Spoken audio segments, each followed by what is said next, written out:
La Dianétique, la thèse originelle de L. Ron Hubbard. Introduction. En 1932, une recherche minutieuse fut entreprise dans le but de déterminer le principe dynamique de l'existence sous une forme pratique qui permettrait de résoudre certains problèmes de l'humanité. Une étude approfondie des philosophies anciennes et modernes aboutit en 1938 à la découverte heuristique de la loi fondamentale. Un ouvrage qui concernait l'homme et ses activités fut écrit à ce moment-là. Au cours des années qui suivirent, des recherches supplémentaires furent entreprises afin de confirmer ou d'infirmer les axiomes ainsi établis. À cause de certaines expériences vécues pendant la guerre, l'auteur dut faire en sorte que ses travaux soient applicables. Et c'est à cette fin qu'en 1945, un programme intensif fut mis sur pied.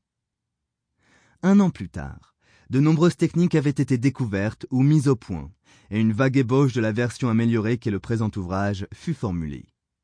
Financée en grande partie par le montant d'une indemnité d'invalidité, cette esquisse de la Dianétique fut appliquée intensivement sur des volontaires, et l'ouvrage se développa peu à peu pour aboutir à sa forme actuelle.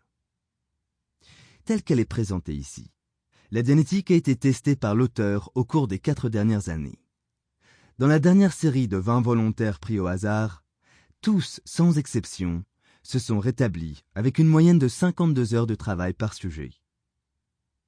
La Dianétique s'est avérée capable de résoudre avec succès les migraines, les ulcères, l'arthrite, l'astigmatisme, la bursite, le bégaiement, les déséquilibres glandulaires, l'asthme, les allergies et d'autres maladies psychosomatiques.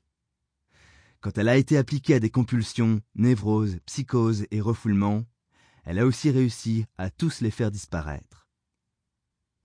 L. Ron Hubbard, 1948.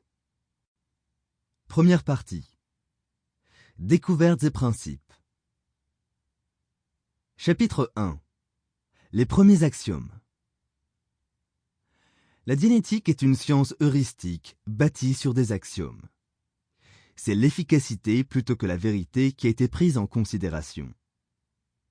La seule prétention de ces axiomes est de donner des résultats précis et prévisibles quand on les applique. L'accomplissement principal de la dianétique réside dans son organisation. On peut retrouver pratiquement tous ces éléments quelque part dans l'histoire, même quand ils ont été élaborés de façon indépendante par l'auteur. Il n'y a pas de source. Sample complete. Ready to continue?